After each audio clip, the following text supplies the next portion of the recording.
Más allá de los métodos que podemos aplicar para obtener ácidos carboxílicos, dentro de los que presentamos las oxidaciones o la hidrólisis de nitrilos o el empleo de reactivos de Grignard, también nos interesa preparar los derivados de ácidos, ¿sí? Dado que también forman parte de la temática de esta primera parte. Y en ese caso, para poder hacerlo, lo que tenemos que, como a mano, como estrategia, es reemplazar el grupo oxidrilo de un ácido carboxílico por otro grupo, ¿sí? Que me confiera la preparación del derivado, como los grupos que ya vimos en el inicio de la clase. Para esto tenemos que entender entonces una reacción característica del grupo acilo, ¿sí? Así como ustedes habrán estudiado las reacciones del grupo carbonilo en los compuestos carbonílicos, me refiero a los aldehídos y cetonas, en las cuales la reacción característica es la adición nucleofílica, pues bien, el grupo acilo, los ácidos y derivados de ácido, tienen una reacción característica que es la sustitución nucleofílica sobre este grupo, ¿sí? Lo que vamos a presentar es esta reacción primero antes de ver cómo preparar específicamente los derivados. ¿En qué consiste esta sustitución nucleofílica? Bueno, fíjense, el nucleófilo como tal, que tiene una densidad negativa, tiene filia por los núcleos, como indica su nombre, o sea, por la carga positiva. ¿Y dónde aparece la densidad de carga positiva en un ácido derivado? Pues la densidad de carga positiva aparece en el carbono del carbonilo, dado que él tiene unido un doble enlace oxígeno y además a otro grupo, ya sea oxidrilo o cualquiera de los que aparecen en los derivados, donde hay un átomo más electronegativo.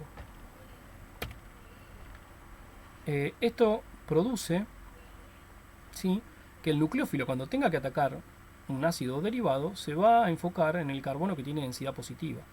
Si él se adiciona sobre ese sector, lo que va a hacer entonces es que, para mantener el número de sustituciones adecuadas por el carbono, es producir la apertura del doble enlace del carbono-oxígeno, ¿sí?, donde el oxígeno se va a convertir en el átomo más electronegativo que puede soportar mejor la carga negativa, ¿sí?, producto de la apertura de este enlace, ¿sí? El nucleófilo viene con carga, se le entrega el carbono dice entonces, si él me aporta el electrón, yo puedo liberarme de este electrón de aquí, dárselo al oxígeno y de esa manera tengo la adición de un nucleófilo a este grupo acilo. Ahora, ¿cómo sucede posteriormente la reacción? La reacción puede evolucionar, fíjense que estos son equilibrios, podría pasar de que este par de electrones vuelve a su lugar y expulse el nucleófilo, pero si este nucleófilo que ingresó es un nucleófilo muy bueno, lo que puede llegar a suceder es que entonces esto suceda, es decir, que la carga negativa vuelva a aportarse, dado que el oxígeno la puede sostener un tiempo, la aporta nuevamente a formar un doble enlace, pero es el carbono en ese caso que dice, bueno, yo no puedo tener entonces, si retorno al orden de enlace 2 entre carbono y oxígeno, tengo que eliminar algún grupo de manera tal de mantener la estructura adecuada. Y entonces, si no va a expulsar al que ingresó, lo que hace es expulsar otro grupo, el cual sea el mejor saliente. En este caso está representado por este ligando, el cual puede haber distintos mecanismos. Muchas veces sale solo en un paso, o a veces aparece algún mecanismo que me ayuda a conformarlo en un mejor saliente, como un precursor de un grupo neutro. Pero en definitiva, luego del paso de adición, aparece un paso de eliminación donde se forma nuevamente el grupo carbonilo y se elimina algún grupo. Generalmente un grupo que sea peor nucleófilo que el grupo que ingresó o que tenga baja basicidad. De esta manera, los ácidos carboxílicos y sus derivados reaccionan por un tipo de reacción que se conoce como sustitución nucleofílica sobre el grupo acilo y que sucede básicamente en dos tipos de pasos. En un paso de adición y posteriormente eliminación. Por ejemplo, aquí tienen lo que sería la hidrólisis de un haluro de acilo. Empecemos con un ejemplo sencillo en el cual sabemos que los halógenos son buenos salientes porque son bases débiles y son átomos electronegativos que estabilizan muy bien la carga negativa cuando salgan. ¿Cómo comenzará el paso? El agua, el oxígeno del agua que tiene un par de electrones, que es la parte nucleofílica, atacará al centro electrofílico, en este caso el carbono del carbonilo, del haluro de acilo, ¿sí?, produciendo la apertura del doble enlace, y en un siguiente paso se formará el nuevo doble enlace, pero ustedes podrán decidir si eliminan el agua o eliminan el halógeno. Desde ya que el halógeno es un mejor saliente, se formará este tipo de compuesto momentáneamente, posteriormente por deprotonación del oxígeno, formarán el cloruro de hidrógeno y el ácido carboxílico correspondiente. Lo que tuvieron fue una sustitución nucleofílica en global, ¿sí? La hidrólisis de un haluro de acilo es una sustitución nucleofílica sobre el grupo acilo. que sucedió en dos etapas principales: adición, eliminación, ¿sí? Siempre después hay algún paso adicional que puede ser ayudar a la pérdida de algún protón al grupo que ingresó o, como mostramos arriba, algún paso previo para poder facilitar su salida. De esta manera aparecen muchas reacciones que nosotros podemos presentar en las cuales se aprovecha este tipo de reacción, esta forma de modo de reacción. Y una de las más importantes dentro de la química orgánica se conoce como esterificación de Fischer. ¿En qué consiste una esterificación de Fischer? Una esterificación de Fischer es una reacción entre un ácido carboxílico y un alcohol en medio ácido, por la cual se puede obtener un éster con la pérdida de agua. La reacción es una condensación. Recuerden, condensación para nosotros en química orgánica implica la combinación de dos moléculas, ¿sí?, para formar una tercera, en la cual además se pierde una más pequeña. Lo que nosotros básicamente les vamos a decir cuando veamos el mecanismo para explicarlo, de paso explicamos el mecanismo anterior aplicado, es que lo que tenemos es una pérdida de agua, formando la condensación de estas dos moléculas para formar esta tercera, que es el éster, que es una molécula más grande. Esto sucede en medio ácido y esto se conoce como esterificación de Fischer. Una de sus principales características es que esta reacción es un equilibrio y fue una de las primeras reacciones de la química, de la historia de la química, en la cual se entendió este concepto de equilibrio, ¿sí? Hasta ese momento se conocía o se estudiaban mucho más las reacciones que sucedían en un solo sentido y con una conversión prácticamente inmediata, mientras que la esterificación de Fischer permitió estudiar esto de reacciones reversibles en las cuales se aparece un equilibrio dinámico. ¿Qué quiere decir? La velocidad desde los reactivos a los productos se iguala a la velocidad de conversión de los productos en reactivos, ¿sí? Por lo tanto se llega a un valor de conversión tope que uno puede intervenir para poder modificarlo. Veamos cómo son algunos ejemplos de estas reacciones. Por ejemplo, si ustedes combinan ácido acético con etanol en medio ácido, mediante un equilibrio se obtiene un buen porcentaje, aproximadamente un 60%, en condiciones de equilibrio, de acetato de etilo, así como se nombra. Se nombra como si fuera esto la sal de un alquilo. Fíjense que nosotros mantenemos en rojo, ¿sí?, el oxígeno, este que está aquí. ¿Por qué? Porque lo aporta el alcohol. El que se va como agua es el oxidrilo del grupo carboxílico. Otro ejemplo puede ser el ácido benzoico, donde esto es un anillo aromático, para formar benzoato de metilo, uno de los prácticos que se harán en la asignatura. Veamos el mecanismo. Yo también lo voy a dibujar en el papel luego de presentarlo aquí. Puedo presentar la inversa para que vean el proceso inverso, que es la hidrólisis. Si nosotros partimos de este sistema, el oxidrilo no va a ser un muy buen saliente, pero lo que sí podemos llegar a hacer es protonarlo para que sea al oxígeno del carbonilo de manera tal de aumentar la fuerza impulsora. ¿Qué quiere decir? Si nosotros protonamos este lugar, que al quedar con carga positiva este oxígeno estará muy incómodo, por expresarlo en unos términos poco orgánicos, por lo cual tendrá tendencia a solicitar este par de electrones del doble enlace, ¿sí? Y eso le conferirá a este carbono de alguna manera mayor densidad positiva. Es así que entonces este carbono, que ya era electrofílico, se convierte en un centro mucho más electrofílico, y el oxígeno del alcohol, que es el que va a actuar como nucleófilo, puede aportar su par de electrones para que se dé la apertura de este enlace, ¿sí?, y recuperar la neutralidad de este oxígeno muy electronegativo. Haciendo esto, fíjense que ahora la carga positiva queda en este otro oxígeno que ingresó. Ahora, nunca perder de vista el objetivo nuestro. ¿Cuál es? Poder cambiar este oxidrilo por este grupo OR que está aquí. Entonces, cuando estamos en esta situación, nuestro interés puede ser eliminar este grupo. ¿Y cuál es la forma más fácil de eliminarlo? Como oxidrilo sería muy difícil que salga, pero sería más factible que lo haga si él ya aparece como un precursor de agua. Después de entonces un intercambio protónico, aparece como precursor de agua, ahora con carga positiva él. ¿Y cómo termina la reacción? Pues bien, luego del primer paso, que esto fue la adición aquí, aparece, luego del cambio de posición del protón, el segundo paso, que es la eliminación. Se formará de nuevo el doble enlace y se eliminará el agua, dando la condensación propiamente dicha. ¿Cómo termina la reacción? Pues con la pérdida de este protón para volver a obtener el protón que inicialmente trabajó aquí. Es decir, el medio ácido es un catalizador, es una catálisis ácida. Participa pero no se consume, y es la que nos permite obtener este sistema. En sentido inverso, esta reacción constituye lo que conocemos como hidrólisis de un éster, ¿sí? Y esto se da en pasos inversos a estos que podemos mostrar en nuestra especie de pizarrón. Presentando entonces la inversa de la hidrólisis, podemos comenzar con un éster cualquiera, ¿sí? En el cual vamos a representar de esta forma, y vamos a marcar con color para no perder de vista a la parte que venía del alcohol en la síntesis del éster a partir de la síntesis de Fischer, pero vamos a hacer el proceso inverso, que es la hidrólisis. En este caso, lo que nosotros vamos a querer es obtener entonces los compuestos separados, el ácido carboxílico y el alcohol por separado, ¿sí? Por lo tanto, de nuevo, en un sistema de estas características, lo que tendré entonces que ingresar será el agua como nucleófilo. Nuevamente, la participación del medio ácido actúa como catalizador y nosotros vamos a querer tratar de introducir agua en este punto. Por lo tanto, nuestra fuerza impulsora es la protonación de este grupo, de manera tal de que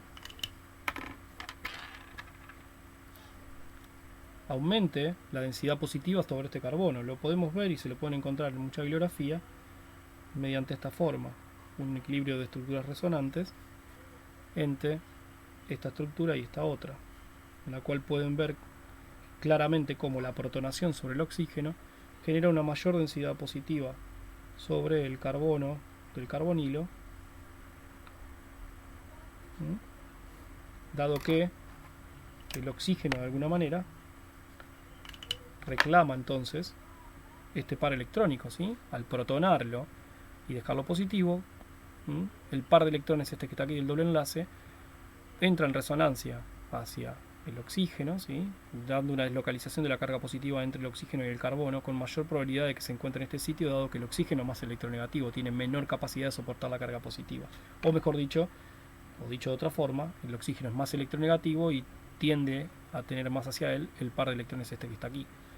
De esta manera ustedes pueden ver cómo el carbono es un centro electrofílico que va a recibir el ataque de la molécula de agua que va a causar la hidrólisis. El oxígeno tiene pares de electrones y es este, podemos verlo aquí, el que va a adicionarse en este sitio, ¿sí? Formando esta estructura en la cual ingresó el agua. ¿Qué pasa? El agua estaba neutra, el oxígeno este estaba neutro. Al ceder el par de electrones al carbono, el carbono toma uno de estos electrones, pero el oxígeno es como que lo perdió, por eso queda positivo ese oxígeno que está aquí, y tenemos como precursor de salida este grupo que está acá. Precursor de salida no, tenemos todavía aquí que no ha salido este grupo. ¿Cómo sucederá, cómo continuará la reacción? Pues recuerden que nosotros queremos eliminar este grupo como alcohol, y la mejor forma de hacerlo es que salga como grupo neutro, no como alcoxilato. De esta manera entonces se da un intercambio de protón, uno de estos protones pasa a este sitio, ¿sí? De esta manera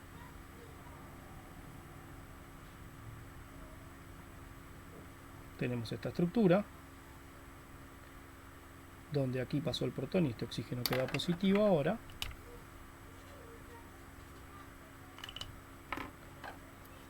Y se da posteriormente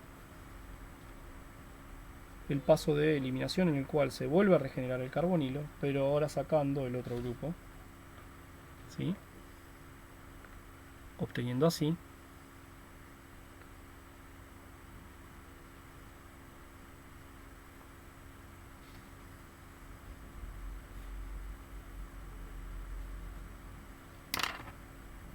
el alcohol fuera. ¿Cómo termina la reacción? La reacción finaliza cuando ustedes lo que hacen es perder el protón aquí para dar el ácido carboxílico, ¿sí? De esta manera pueden ver claramente cómo aquí tienen el agua que ingresó, que pasa a estar aquí y que continúa en este sitio, que fue la que les dio la conformación de ingreso del oxidrilo, y cómo el alcohol es el que salió en este sitio. Desde ya que esto es un equilibrio, por lo tanto es reversible, y todos estos pasos pueden plantearse a la inversa, desde el cual este camino que vimos acá en la inversa es la esterificación de Fischer propiamente dicha. ¿Sí? De esta manera ustedes pueden ver también lo que comentamos, puede haber más pasos como pueden ser la participación del catalizador, pero en definitiva tienen la etapa de adición en este lugar y la etapa de eliminación en este sitio, que constituyen los pasos clásicos de lo que sería una sustitución nucleofílica sobre el grupo acilo. Entonces esta reacción característica de los ácidos carboxílicos y derivados que me permite obtener, si voy de acá para allá, ésteres, ¿sí? Pero también puedo hidrolizarlo como reacción inversa. Esta sustitución sobre el grupo acilo nos permite explicar estas reacciones y es una reacción en dos etapas, de una de adición y eliminación, donde puede estar mediada por algunas otras reacciones de catálisis o intercambio de protón que faciliten el ingreso o salida de los grupos que están sustituyendo.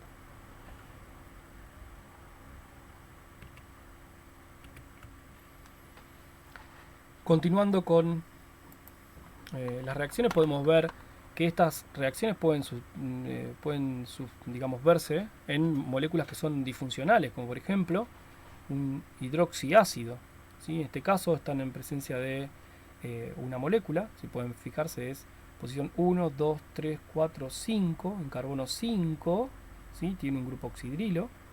En este caso nosotros cuando tenemos un grupo carboxilo, al carbono siguiente, al carboxilo, lo llamamos alfa, beta, gamma, delta y así sucesivamente. Entonces en este caso estamos en presencia de un delta hidroxiácido, ¿sí?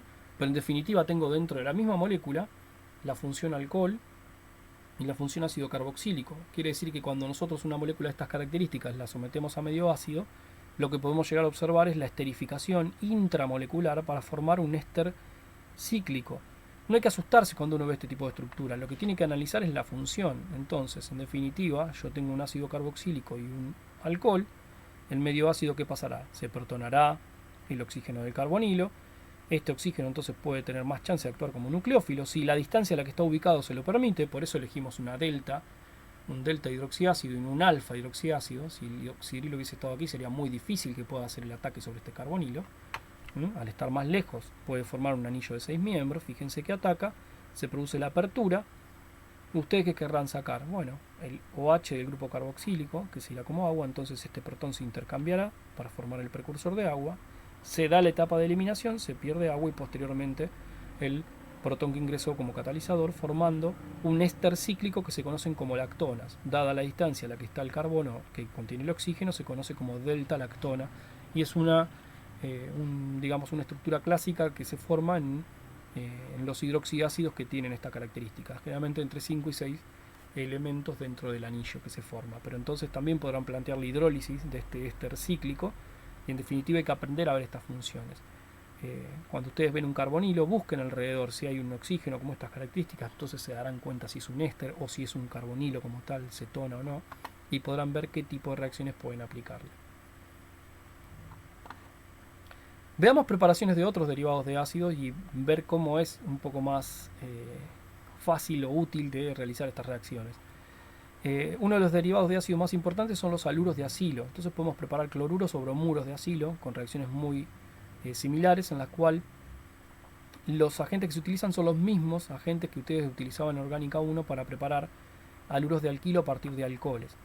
Para preparar haluros de acilo a partir de ácidos carboxílicos se utilizan esos agentes como por ejemplo cloruro de tionilo o tricloruro de fósforo o pentacloruro de fósforo. En todos los casos lo que solemos ver es el cambio de este grupo oxidrilo por un halógeno obteniendo el haluro de acilo como tal. ¿En qué se basa esta reacción? Pues piensen lo siguiente, el oxidrilo es una base más fuerte que el cloruro es una base más débil, es un muy buen nucleófilo, pero está muy estabilizado, no es mejor nucleófilo que el oxidrilo es un mejor nucleófilo. La carga negativa sobre el oxígeno está menos estabilizada que sobre el cloro, por lo tanto el oxígeno tiene mayor actividad como nucleófilo, tiene mayor capacidad de búsqueda de densidad positiva para poder tratar de estabilizar esa carga, ¿no? El halógeno es tan electronegativo que la puede estabilizar él muy bien. Entonces va a ser muy difícil que nosotros podamos lograr con cloruro el desplazamiento del oxidrilo. Entonces tenemos que recurrir a otros métodos y por eso buscamos estos agentes. ¿Cómo trabajan?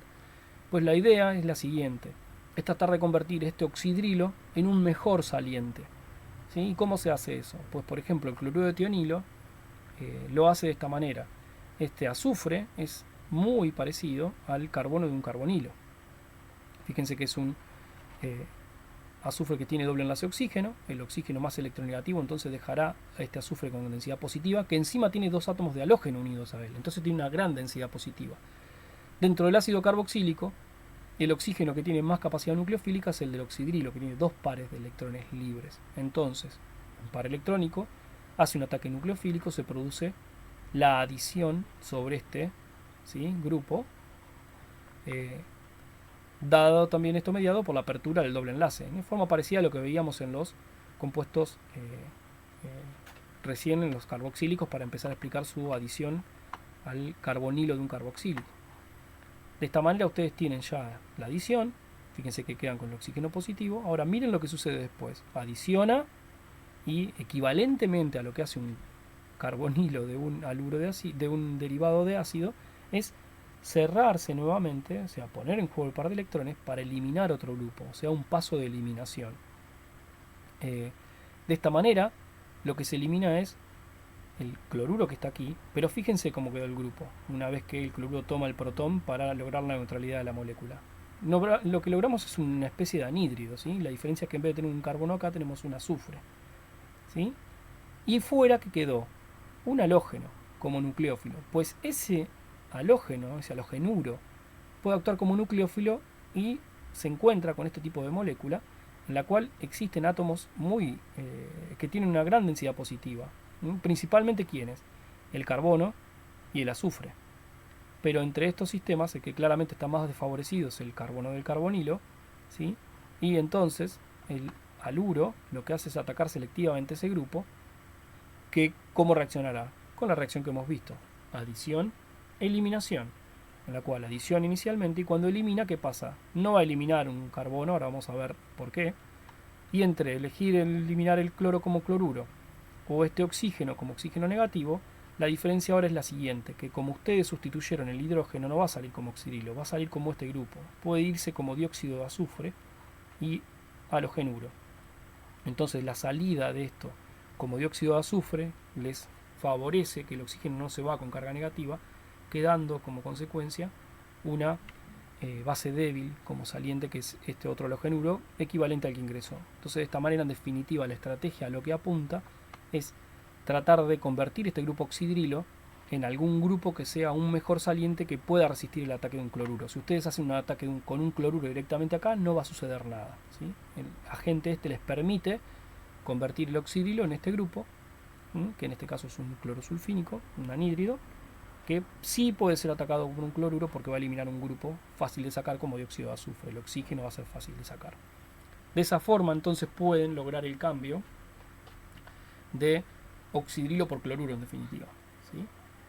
Aunque no sacaron un oxidrilo. Y pueden obtener el derivado de ácido más reactivo, como veremos después y explicaremos por qué. Y eso da muchas ventajas desde el punto de vista de la síntesis. Una vez que ustedes tienen entonces preparados los haluros de acilo, es muy fácil preparar ácidos y derivados a partir de estos. Ya vimos a partir de ácidos carboxílicos cómo preparar ésteres mediante esterificación de Fischer, pero dijimos que es un equilibrio. Y acabamos de presentar recién cómo poder preparar haluros de acilo. Para preparación de derivados, entonces lo que haremos que será principalmente exponer algún derivado de ácido a otro nucleófilo de manera tal de cambiar el grupo que se encuentra acá. Aprovecharemos la misma reacción, la adición nucleofílica sobre el grupo acilo para luego eliminarlo, ¿no? Una sustitución como consecuencia. Ahora bien, ¿por qué, antes de continuar, esta reacción se puede dar? ¿Por qué se da como una sustitución en un carbonilo del grupo acilo y no como una adición, que es lo que se ve en el grupo carbonilo? O sea, vuelvo a decir qué es lo que queremos comparar. Cuando nosotros tenemos un carbonilo de un ácido carboxílico derivado, o sea un grupo acilo, y lo exponemos a un nucleófilo, la reacción que se observa como resultado es una sustitución nucleofílica, que sucedió en dos pasos, adición y eliminación. Mientras que si ustedes tienen el carbonilo en un compuesto carbonílico, ya sea aldehído o cetona, lo que se observa como producto es una adición, ¿sí? No se elimina ningún grupo. Y eso está relacionado con la naturaleza de este grupo que está acá en los ácidos y derivados, ¿sí? Un grupo que puede ser eliminable, situación que no tienen los aldehídos y cetonas. Si nosotros comparamos las reacciones en compuestos carbonílicos, el problema que tenemos principal es que si bien tenemos la posibilidad de dar la primera etapa de adición, cuando queremos ir a la segunda etapa de eliminación, estamos obligados a sacar o un hidruro o un alcanuro, o sea, cargas negativas sobre átomo de hidrógeno o cargas negativas sobre un átomo de carbono, lo cual es una situación muy desfavorecida, son bases demasiado fuertes. Entonces, esa situación hace que este segundo paso no sea factible y que los compuestos carbonílicos, como aldehídos y cetonas, lo que hacen den el producto de adición. En cambio, en los ácidos carboxílicos y derivados, dado que el grupo que está en esta posición es otro, que no es ni carbono ni hidrógeno, este es factible de poder ser sacado, dado que puede soportar mejor la carga negativa o salir como una base más débil, y por eso evoluciona a una sustitución, ¿sí? Es factible hacer un paso 2 de eliminación que en los compuestos carbonílicos no es posible. ¿Cómo es la reactividad relativa de los ácidos carboxílicos y sus derivados? Pues es este orden que está presentado aquí. Si se fijan, los cloruros de ácido son los más reactivos, le continúan en orden los anhídridos, continúan los ésteres y por último las amidas, siendo los ácidos carboxílicos los menos reactivos. Ya vimos recién que para poder convertirlos en derivados o tenemos que usar una catálisis ácida en el caso de las esterificaciones de Fischer, o tenemos que recurrir a algún método para cambiar que el saliente no sea un oxidrilo sino que sea otro tipo de grupo, como en el caso que mostramos para preparar los haluros de acilo. Pero ¿cómo podemos explicar este orden de reactividad? Para explicarlo tenemos que tener en cuenta la forma en la que reacciona el grupo acilo. Si se fijan en los factores que influyen en la reactividad, tendré que pensar en las dos etapas. Y nosotros sabemos que tenemos una etapa de adición y una etapa de eliminación. Pues en la etapa de adición vamos a tener distintos factores que participan. Uno es un factor estérico, otro es un factor inductivo y el otro es una estabilización por resonancia. ¿Cómo operan estas cuestiones? Pues piensen lo siguiente. Vamos al papel y empecemos a pensar qué es lo que pasa en este tipo de moléculas. Si se fijan, nosotros lo que tenemos es que sobre un grupo carbonilo de un derivado de ácido, me voy a centrar en esta parte de la molécula, nosotros ¿qué queremos hacer principalmente? Que venga un nucleófilo, haga la etapa de adición,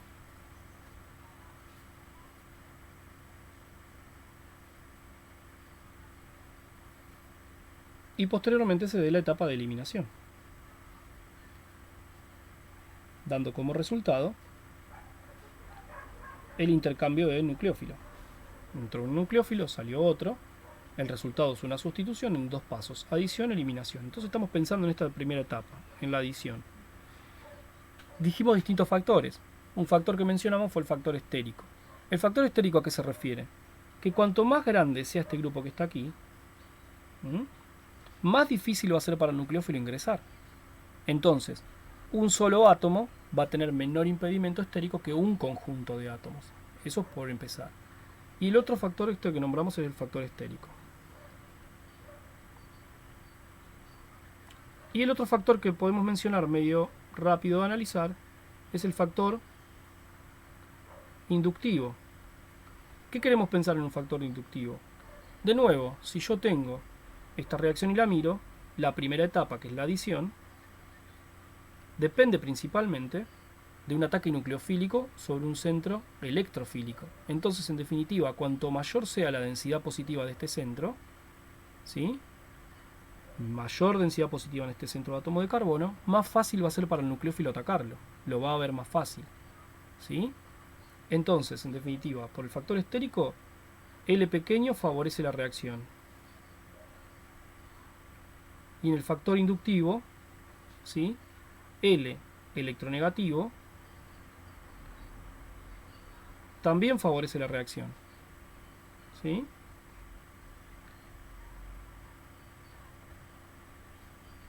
Lo repetimos de nuevo. En el factor estérico el L pequeño, ¿por qué favorece la reacción? Porque me da más lugar para que el nucleófilo vea al carbono, ¿sí? Mayor facilidad de acceso.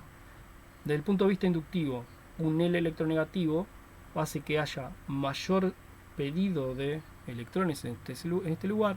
Hay un aumento de la densidad positiva en este sitio que hace que el nucleófilo vea más fácilmente ese carbono y ataque en esta etapa de ingreso con mayor facilidad. Pensando en estos dos factores que acabamos de mencionar, analicemos la escala presentada. Fíjense, es más reactivo el haluro de acilo. Desde el punto de vista del factor estérico es un solo átomo en respecto a los otros sistemas que contienen conjuntos de átomos. El más desfavorecido desde el punto de vista estérico claramente es el anhídrido. Y desde el punto de vista de un factor inductivo, fíjense que en el caso de los haluros de acilo, el carbonilo tiene unido un halógeno que es el átomo más electronegativo. Y en el orden, si se fijan, tenemos oxígeno y nitrógeno posteriormente. Siendo oxígeno más electronegativo que nitrógeno, en definitiva podemos hacer esta primera separación en el orden de reactividad. Y es decir, que los haluros de ácido son más reactivos dado que tienen unido al carbono del carbonilo un halógeno que es un átomo muy electronegativo que aumenta la densidad positiva sobre este carbono, haciéndolo que sea más susceptible de ataque nucleofílico. En orden le siguen los oxígenos y posteriormente el grupo amino. Además está favorecido, como indicamos, por factor estérico. Es un átomo grande, pero es un solo átomo, mientras que en las otras moléculas solemos tener conjuntos de átomos. En este caso tenemos una amida, no sustituida en el nitrógeno, pero podríamos tener amidas N sustituidas. Entonces, con el factor estérico inductivo podemos separar, principalmente con el inductivo, muy bien esto, ¿no? Que el haluro de acilo es más reactivo que el anhídrido y ésteres, y más reactivo que las amidas. Ahora bien, ¿cómo puedo explicar este orden que está aquí? Porque por electronegatividad no puedo, porque oxígeno tiene igual electronegatividad en ambos casos para anhídrido y para ésteres. Y si me fijo por impedimento estérico, técnicamente yo tendría que decir el que tiene menor impedimento estérico es el éster, porque esto viene solamente una cadena carbonada del R del alcohol, para una cadena típica, ¿no? Lineal. Mientras que acá tengo al costado un carbonilo, otro R, parece bastante más complejo el sistema. Entonces, ¿cómo puedo explicar este orden? Pues ahí interviene otro factor, que es la estabilización por resonancia. ¿Qué hay que entender? Los átomos que están aquí, unidos al carbonilo, todos tienen pares de electrones libres capaces de ponerse en juego, ¿sí? Tanto el halógeno como el oxígeno y el nitrógeno pueden poner un par de electrones en juego para poder dar carga a este carbono, que desde ya tendrá que romper el doble enlace carbono-oxígeno para devolver ese aporte. Formaría un doble enlace con este átomo que está aquí, pero abriendo el par del doble enlace con el oxígeno, estableciendo una estructuras de resonantes de estas características. Pero lo que esto está indicando básicamente es que los átomos que están acá pueden aportar electrones por resonancia. Si bien todos, por efecto inductivo, sacan electrones y de esa manera aumentan la densidad positiva por el carbono, todos ellos tienen capacidad de devolver un poco de electrones mediante resonancia. Algunos con mayor proporción que otros. Desde ya que en el caso del halógeno, ese efecto de devolución por resonancia es bastante bajo, y no alcanza para compensar todo lo que el halógeno saca por inductivo, y suele ser el más siempre el más reactivo. Pero ese factor de resonancia se vuelve central para poder explicar esta diferencia entre anhídrido y éster. ¿Por qué el anhídrido es más reactivo que el éster? Para poder resolverlo hay que colocar dentro de la discusión el factor de resonancia. Entonces, si nosotros pensamos en la estructura de resonancia, fíjense lo siguiente. Comparemos, como veníamos hablando, un anhídrido contra un éster.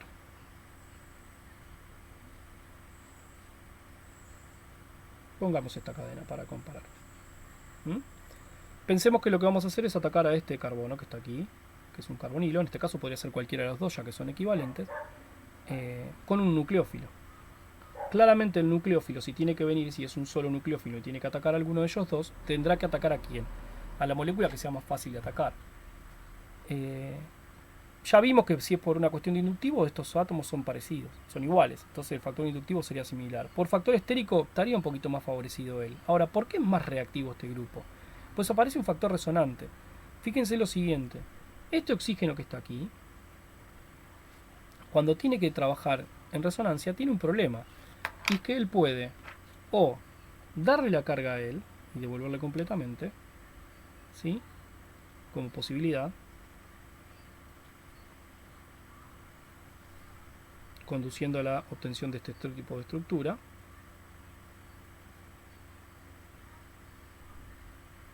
Pero también lo que puede hacer es darle eso a este otro átomo. ¿Sí? En este caso iría para allá, en este caso iría para acá. Pongamos con unas flechas amarillas para indicar la otra posibilidad.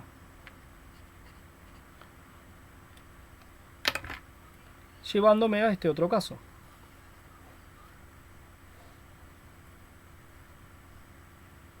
Queda intacto este lugar. Pasa a tener el doble enlace allí. Mientras que en el caso del éster, si se da este aporte de par electrónico, que se da claramente, lo que yo simplemente tengo es un equilibrio entre estos dos. O sea, el oxígeno solamente puede dar el aporte del par de electrones en resonancia con el único carbonilo vecino que tiene.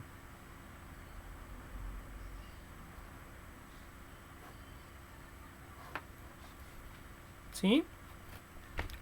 En consecuencia, lo que podemos decir es que, si bien ambos átomos de oxígeno por efecto inductivo sacan la misma cantidad de carga, la realidad es que él todo lo que devuelve se lo devuelve a él. ¿Sí? Mientras que en este caso este oxígeno le devuelve una parte a él y otra parte a este otro. Entonces, en definitiva, si yo analizo solamente uno de estos carbonilos, que es el que atacaría principalmente el nucleófilo, ¿qué sucede? Si por ejemplo el oxígeno le sacó 2 por inductivo, en este caso también le va a sacar 2, suponga que acá le devuelve todo 2 por resonancia. Entonces, en definitiva, la carga esta que está aquí se vuelve como 0, por dar un ejemplo numérico que no es real. En este caso, este oxígeno también le va a sacar 2 por inductivo, pero cuando devuelva, como puede ir para un lado o para el otro, no le devuelve todo, sino que le devuelve la mitad. La otra mitad se la devuelve a él. Por lo tanto, como resultado de esta quita devolución, como la devolución es menos efectiva acá, esta densidad de carga va a ser mayor. La densidad positiva del carbonilo, del carbono del carbonilo en el éster, en el anhídrido, perdón, es mayor que la densidad positiva del carbono del grupo carbonilo en el éster. ¿Sí? Esto se debe, insisto, en que cuando analizo el factor de resonancia, en el éster todo el aporte de resonancia se da sobre este carbono. Le devuelve mucha más cantidad de densidad electrónica, por lo tanto, achica esta densidad positiva. Acá en este caso, todo lo que saca el oxígeno por inductivo, una sola parte le devuelve, porque está entretenido con el otro grupo. Por lo tanto, esta densidad positiva es mayor y el nucleófilo ve un carbono con mayor densidad positiva en el caso de los anhídridos que respecto al éster. Esto está bastante bien explicado en uno de los libros que nosotros dejamos el link en el aula virtual, ¿sí? En el CARE.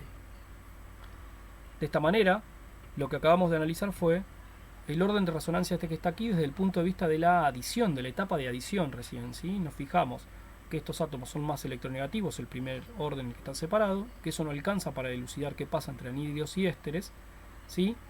Que en ese caso tenemos que recurrir al factor de resonancia. ¿Y qué sucede? Como este oxígeno está entretenido en devolver carga para ambos lados, compensa menos esta densidad positiva, por lo tanto aquí hay mayor densidad positiva en este centro, es más electrofílico y el nucleófilo lo ataca con mayor facilidad, de manera que el anhídrido es más reactivo que el éster, y terminamos de resolver este problema desde el punto de vista de la adición. Ahora, la reacción tiene dos pasos, una adición y una eliminación. ¿Qué pasa en la eliminación? Lo que interesa en la eliminación es la estabilidad del grupo que sale. Cuanto más estabilizada esté la carga negativa en el grupo saliente de la reacción, ¿sí? De nuevo, si vamos a la reacción modelo que veníamos viendo, sale un grupo con carga negativa principalmente. Bueno, cuanto más estable esté esta carga negativa, ¿sí? Más fácil va a ser que se produzca la eliminación y se haga efectiva la reacción. Y claramente, de nuevo, el factor de electronegatividad es importante para estabilizar. Entonces, claramente la basicidad del grupo saliente o la estabilización de la carga negativa es mayor en este caso, por lo tanto será menos básico de todos y será el mejor saliente. Y después, a medida que voy cambiando la electronegatividad, ya que se vuelve un grupo más básico, muy buen nucleófilo, entonces por lo tanto el grupo amiduro es una base muy fuerte que será muy difícil de sacar. En el medio estarán los oxígenos, que con la electronegatividad intermedia estabilizan de forma intermedia, pero recuerden, ¿qué diferencia hay entre un alcoxilato y un carboxilato? Que en este caso la carga negativa está estabilizada por resonancia, como vimos en la acidez, y por lo tanto será un nucleófilo más débil, o sea, una base más débil y tendrá más facilidad de salir. O sea, el anhídrido está favorecido por tener mayor densidad positiva en este carbonilo y además el grupo que sale es un carboxilato que estabiliza la carga negativa y es más fácil que esté fuera, es un mejor saliente. Dicho esto, nos abre el abanico de cómo hacer la preparación de los derivados de ácidos desde el punto de vista práctico. Y es el siguiente: si nosotros sabemos que los haluros de acilo son las moléculas más reactivas, ¿sí? Entonces lo que conviene hacer es preparar a partir de los ácidos carboxílicos, que son los que están más abundantes, los que están distribuidos más abundantemente en la naturaleza, obtener los haluros de acilo, que son los más reactivos, que después, no importa el nucleófilo que le enfrentemos, sabemos que va a ser el más reactivo y además el haluro es el mejor saliente. Entonces, nosotros obtenemos con cualquiera de los agentes que mencionamos en la obtención de derivados de ácidos, de haluros de acilo, el haluro de acilo correspondiente, en este caso el cloruro, y por exponerlo a otro nucleófilo, ¿sí? En este caso por ejemplo el acetato, lo que haremos será una reacción de adición-eliminación. Por ejemplo, en este caso el acetato que hará, viene aquí, ataca, se abre el carbonilo se cierra en una siguiente etapa y elimina el cloruro, formando en este caso el anhídrido, perdiendo cloruro de sodio, ¿sí? El cloruro sale, forma con el sodio que está aquí una sal. Lo mismo si enfrento a un alcohol, puede ser un alcohol o un alcóxido, podría ser también directamente, lo enfrento y va a dar la formación de un éster. Si lo enfrento a amoníaco formaré una amida, pero si lo enfrento a aminas sustituidas daré amidas N sustituidas o NN disustituidas. Entonces, como una forma de síntesis, de concreción de los conceptos que hemos visto, dado que los haluros de acilo son los más reactivos, desde el punto de vista sintético una estrategia útil es preparar con los ácidos carboxílicos el haluro de acilo y a partir de esto cualquiera de los derivados, dado que él es el más reactivo de todos.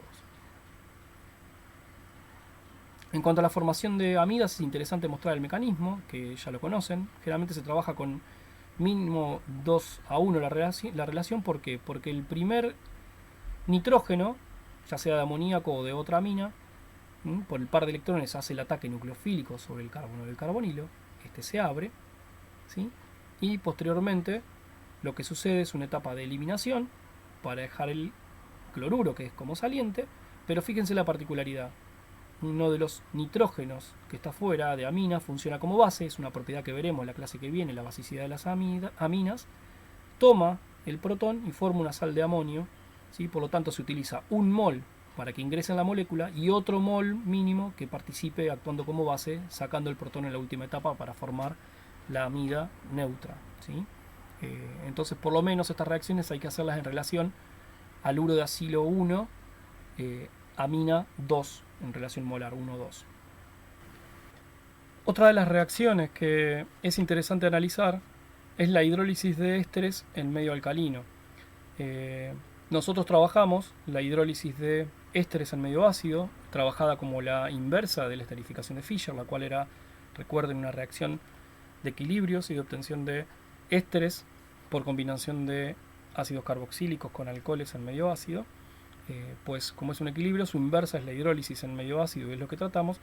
Existe una reacción en la cual se puede lograr la hidrólisis de este éster pero en medio alcalino, en la cual logramos obtener, en este caso, dado que estamos trabajando en medio alcalino, las sales del ácido carboxílico más el alcohol.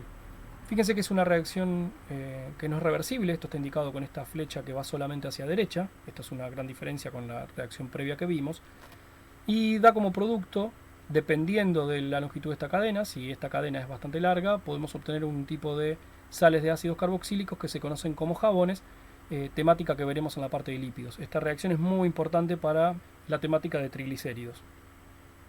¿Cómo es el mecanismo de esta reacción?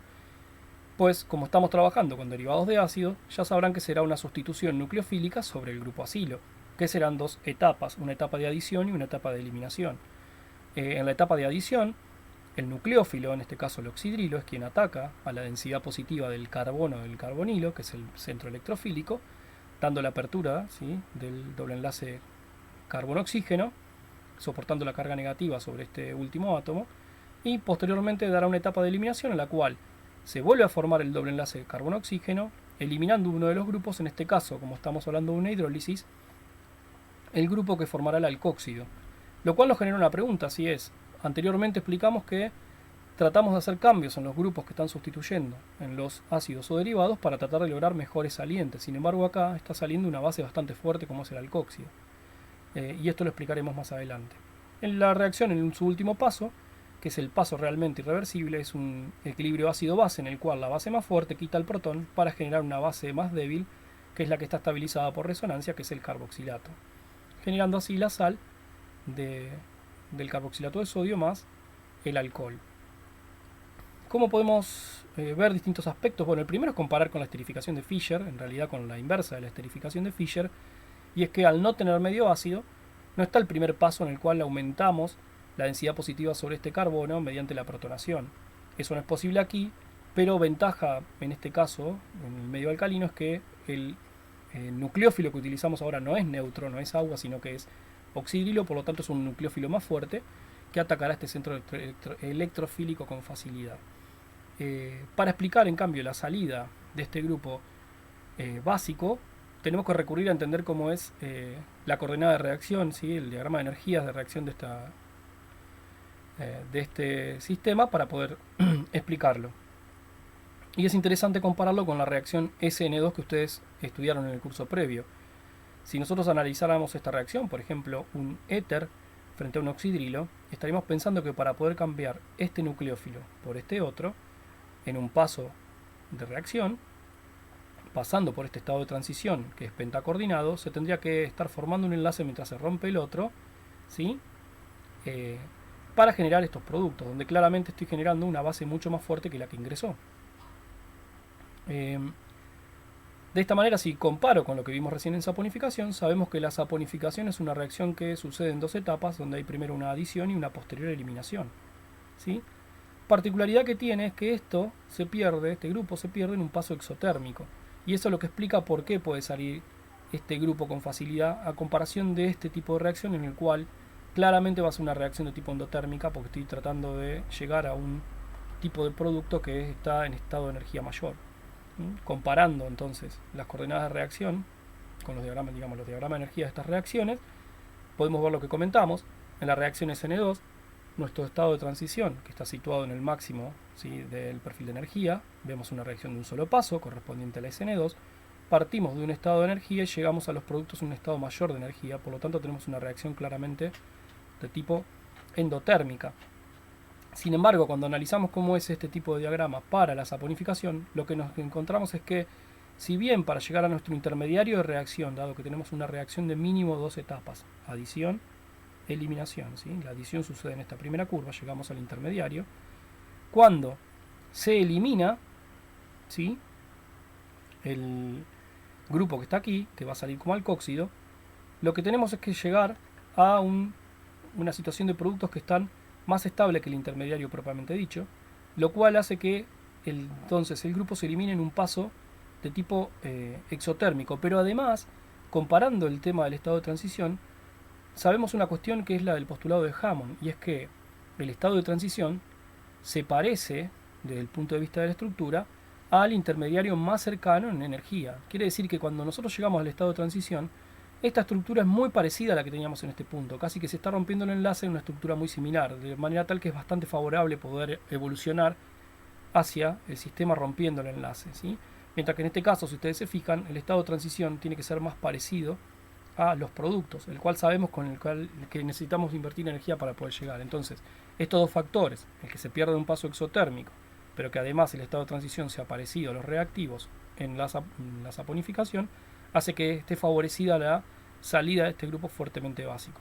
Por último, el último paso, tan exotérmico por una reacción ácido-base, en la cual la base más fuerte quita el protón, convierte esta reacción en irreversible, dado que este punto de aquí no es factible de volver hacia estos intermediarios para hacer reversible la reacción, ¿sí? En la esterificación de Fischer o su inversa, claramente no tenemos un paso de estas características, por lo cual la reacción es reversible.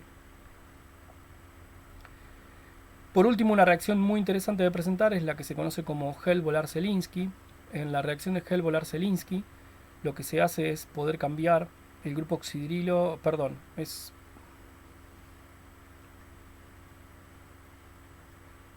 por último, una reacción muy interesante para presentar y que va a ser de utilidad en la síntesis de aminoácidos, de alfa-aminoácidos, es la reacción que se conoce como Hell-Volar-Zelinsky. Esta reacción consiste en la obtención de productos de alfa-haloácidos, ¿sí? A partir de ácidos carboxílicos. Esto quiere decir que podemos tener un halógeno, principalmente bromo, en el carbono alfa al carbonilo del grupo carboxílico. ¿Cómo se hace esto? Bueno, se hace cuando ustedes ponen a esta reacción en un ácido carboxílico con bromo como reactivo en presencia de fósforo en cantidades catalíticas, lo cual hace que inicialmente se dé este producto, un producto dibromado, que por tratamiento con agua da una hidrólisis preferencial sobre el haluro de acilo frente al haluro de alquilo. Fíjense que ustedes tienen dos halógenos, pero que están sobre distintas funciones. En este caso es un halógeno unido a un carbonilo, quiere decir que viene de un derivado de ácido, ¿sí? Y en este caso tiene un haluro de alquilo. El haluro sobre el carbono este da haluro de alquilo. Entonces es mucho más reactivo este grupo, por lo tanto es una hidrólisis selectiva, permitiendo la regeneración del grupo carboxílico como tal, permitiendo tener un grupo halógeno en carbono alfa.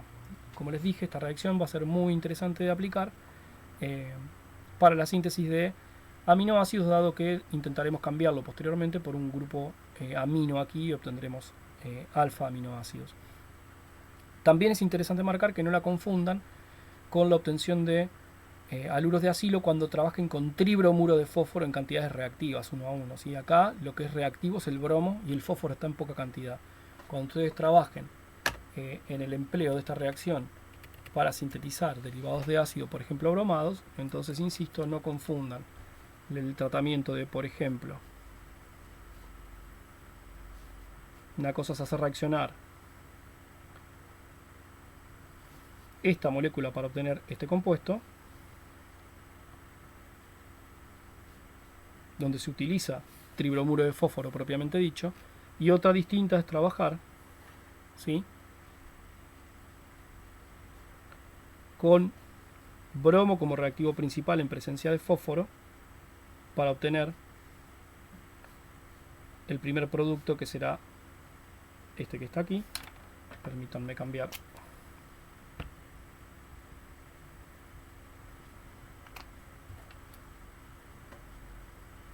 para posteriormente hidrolizarlo. Entonces, en este caso ustedes trabajan con tribromuro de fósforo. Generalmente esta reacción va en relaciones 3 a 1 de reactivo, porque cada átomo de fósforo podrá captar 3 carboxilatos para obtener un haluro de acilo bromado, ¿sí? Mientras que en este caso el reactivo principal es fósforo con cantidades catalíticas de bromo, con cantidades catalíticas de fósforo. Se formará momentáneamente el tribromuro de fósforo, pero lo importante es tener cantidad de bromo en forma importante para generar este compuesto, ¿sí? Entonces, como le indiqué, es una reacción interesante, muy útil para cuando veamos la síntesis de alfa aminoácidos. Para finalizar, veamos un poco de la caracterización espectroscópica de algunos de los derivados. En este caso trataremos el éster del ácido acético, que se obtiene con el etanol, o sea, el acetato de etilo, un solvente clásico. Nosotros vimos en la primera parte de la clase la caracterización espectroscópica, pero del ácido acético. En este caso lo que hemos logrado es cambiar el oxidrilo por el alcohol correspondiente, que en este caso es el etanol, con la pérdida correspondiente de agua para formar el acetato de etilo, y entonces aparecerán nuevas señales y desaparecerán otras. Si hacemos, por ejemplo, el análisis del espectro infrarrojo, claramente el grupo que desapareció es el oxidrilo, no está más el grupo oxidrilo, por lo tanto ha desaparecido la banda de estiramiento oxígeno-hidrógeno, esa banda de vibración desaparece y por lo tanto no aparece en este lugar. Si ustedes miran el espectro anterior, verán que acá había una gran banda, más o menos a 3500. Esa banda al no estar el grupo oxidrilo desaparece, de ya que están las bandas carbono-hidrógeno clásicas, pero sí se mantiene la de 1700 y algo, 1715, 1720, correspondiente a la frecuencia de estiramiento del carbono doble enlace oxígeno. También podrán encontrar esta que está aquí, que está relacionada con la que vimos del grupo de flexión, carbono-oxígeno-carbono. Y bueno, eso en el infrarrojo lo importante entonces es mencionar que el oxidrilo desaparece. En Néster no van a ver la banda del carbonilo y de carbono-oxígeno-carbono, pero no van a ver la gran banda que está ubicada perteneciente al grupo oxidrilo que desapareció. Algo equivalente puede pasar en el espectro RMN de protón, en el cual fíjense que llega hasta 5 partes por millón. Antes nosotros teníamos la aparición del grupo oxidrilo por encima de 10. El oxidrilo no está más, entonces ese protón no existe más. Lo que tenemos son todos protones correspondientes a la cadena carbonada. Y fíjense que siguen estando estos hidrógenos como un singulete porque no tienen protones vecinos que le den multiplicidad.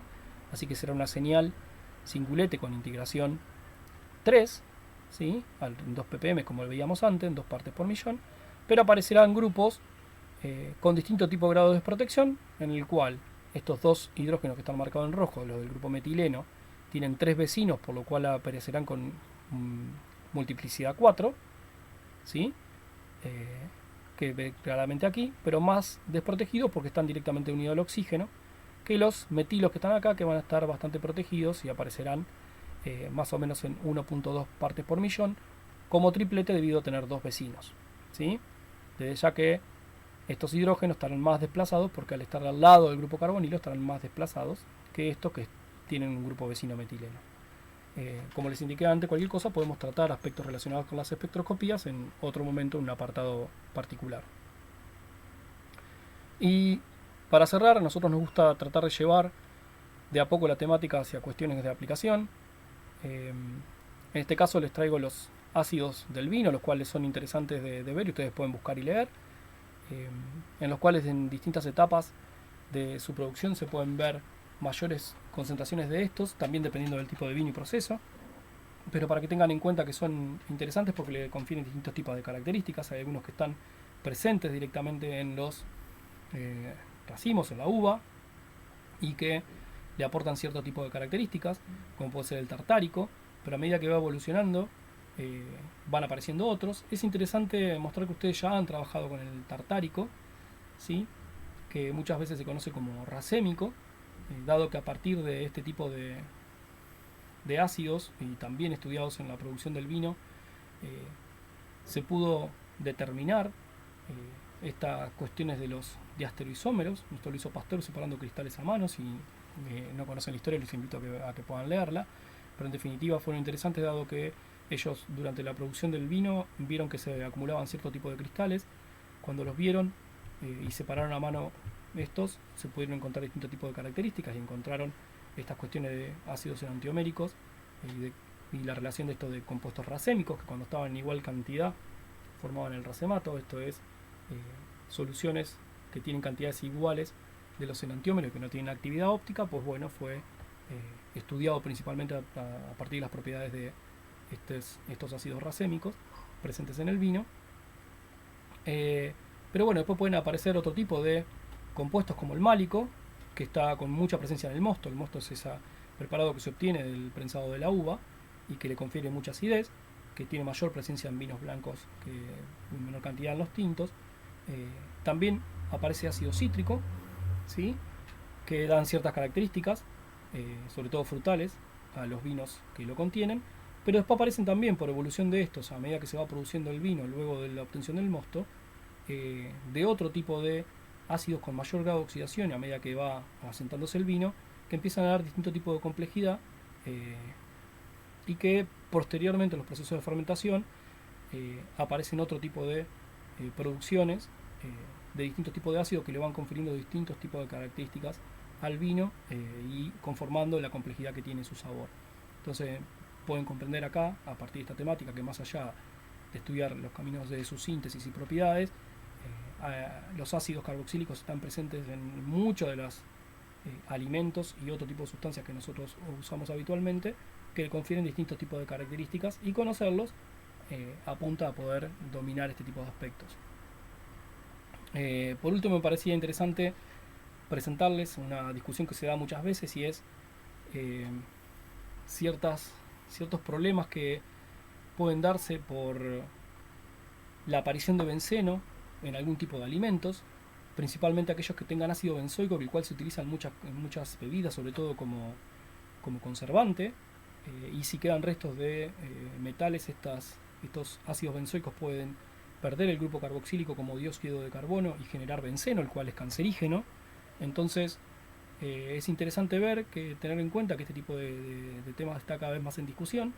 Ese es un artículo bastante viejo del año 93, donde había una corta comunicación sobre la producción de benceno, justamente por la pérdida del grupo carboxílico, eh, en el cual se ven distintos tipos de aspectos, y se discute esto, aunque, bueno, aparecen discusiones sobre esto, si es tan cierto o no, pero aquí tienen alguna parte del proceso. Algunos tratan como mitos químicos, para que vean que hay distintos tipos de posturas, en el cual la idea sería que el ácido ascórbico da cierto grado de acidez para generar el ácido benzoico, ¿sí? Y ese ácido benzoico genera el benceno por pérdida de dióxido de carbono. Lo interesante entonces es que las condiciones, digamos, que están indicadas en los artículos, dice que el benceno podría producirse en estos artículos, en estos productos alimenticios, sobre todo en bebidas acídicas, ¿no? Donde se combina el ácido ascórbico que da esta característica con benzoato de sodio. Y generalmente muchos iones metálicos que están presentes en agua es el que podría favorecer este tipo de apariciones con cantidades muy bajas, estamos hablando de menor a una parte por billón, pero que en definitiva es interesante ver que hay gente que está estudiando este tipo de factores y analizando distintos tipos de situaciones de la combinación de sustancias en los alimentos. Esto simplemente para mostrar algunos de los aspectos que uno, cuando empieza a adquirir conocimiento sobre la disciplina de la química orgánica, teniendo en cuenta los conceptos que vienen desde el aspecto más básico de la orgánica 1, combinados con esta familia de moléculas y la aplicación de los productos en la vida cotidiana, aparecen temas muy interesantes para poder estudiar y analizar. Con esto hemos finalizado la temática de la primera clase. Los invito a que puedan abordar el desarrollo del seminario y nos vemos en los próximos encuentros.